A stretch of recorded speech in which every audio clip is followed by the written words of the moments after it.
мъж пострада при тежка катастрофа, която стана днес по обяд на главен път Е79 край КПП Ребърково. При происшествието се удариха тир и лек автомобил. При удара е ранен шофьора на колата, който по информация на медици от Врачанската болница е в стабилно състояние и няма опасност за живота. Заради пътния инцидент по международното шосе се образуваха задръствания, стотици моторни превозни средства попаднаха в капана на километрични опашки в двете посоки, а преминаването бе абсолютно стопирано. По първоначална информация, причината за катастрофата е шофиране с несъобразена с пътните условия скорост. Движението по магистралата край Мездра бе пуснато към 14:30 часа.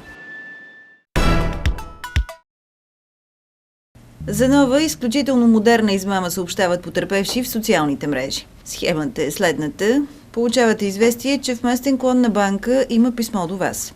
В него убедително обяснено на немски език как кола с определена регистрация, евентуално на ваше име, е засечена с 200 км/ч в Германия, за което дължите глоба. Също се изисква от вас да посочите кой, ако не вие, е карал въпросния автомобил.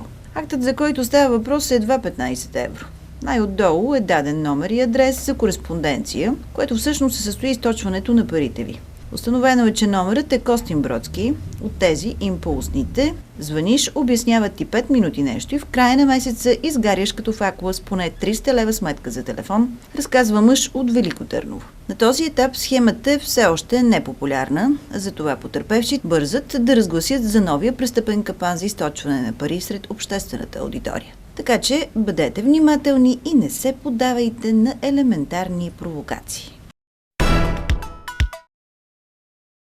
Общинската администрация в Мездра информира гражданите, които нямат настоящ адрес в общината, че могат да се регистрират, ако желаят да упражнят правото си на глас на предстоящите местни избори. На основание член 396 от Изборния кодекс и във връзка с подготовката по изготвяне и отпечатване на избирателните списъци за предстоящите през есента избори за избиране на общински съветници и кметове, е необходимо всеки български гражданин, който има настоящ адрес в чужбина и живее на територията на общината, да се яви в съответното населено място или в Центъра за информация и административни услуги в Мездра за заявяване на настоящ адрес в страната, информират от Общинската администрация. Предстоящите местни избори се очаква да бъдат насрочени за месец октомври.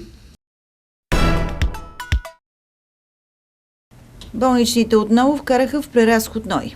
Броят им е по-висок от очаквания за поредна година, показва отчетът за изпълнението на бюджета на държавното обществено осигуряване. Разходите за обезщетения за временна неработоспособност за цялата година са над 350 милиона лева, или с близо 25 милиона повече от планираното. Това са разходите за болничните след третия ден.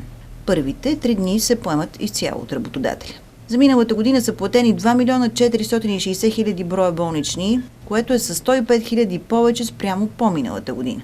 По още едно перо НОИ отчита преразход за обезщетенията за бременност и раждане са платени с 26 милиона повече. Въпреки значителния брой хора, които побързаха да излязат в пенсия миналата година заради несигурността в условията през тази година, НОИ е спестил 91 милион лева от пенсии. За 2014 Националният институт може да се похвали с повече приходи от осигуровки.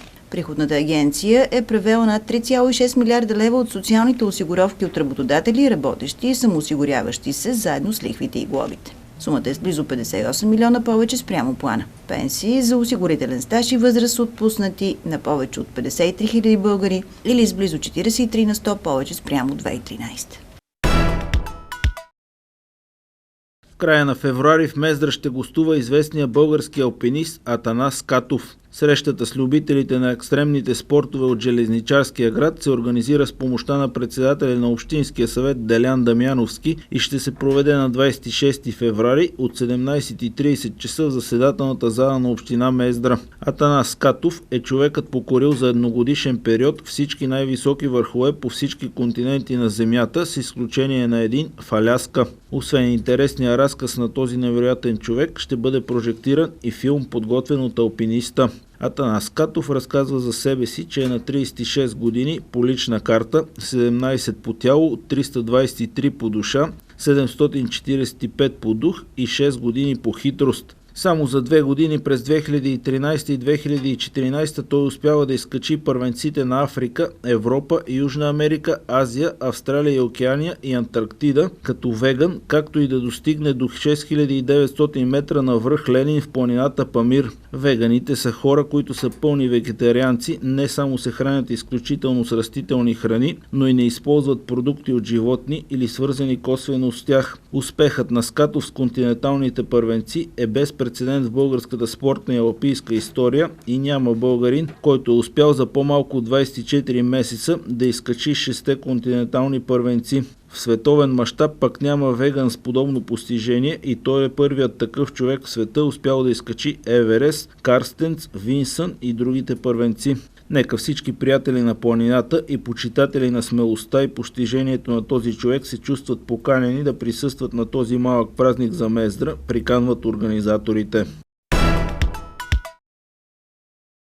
Днес православната църква чества Свети Фотий. Той е светецът покровител на всички, чието имена съдържат светлина или неин символ в името си.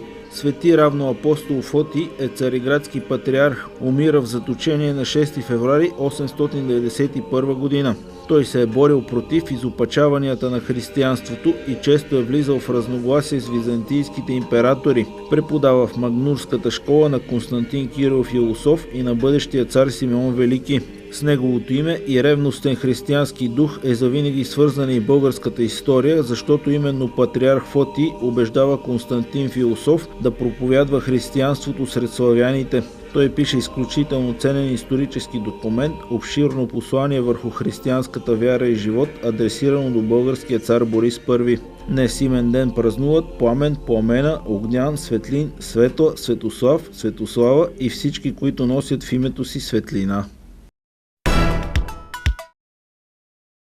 Състезателката на Мездренския клуб Атлет Милица Мирчева е на корицата на новия брой на списание Атлетика. Талантливата възпитаничка на треньора Йоло Николов краси челото на първия брой на изданието от новата година за януари и февруари. Основна тема на списанието е провелото се в Самоков европейско първенство по крос-кънтри, на което Милица спечели сребърен медал, с който зарадва привържениците на царицата на спортовете в България. В броя е поместено обширно интервю с нея, което ще разкрие невероятния характер на трудолюбивата атлетка и начина й на живот, за да стане тя една от най-добрите бегачки в Европа при девойките до 23 години. За феновете на плакатите пък са подготвени специални снимки на Милица Мирчева.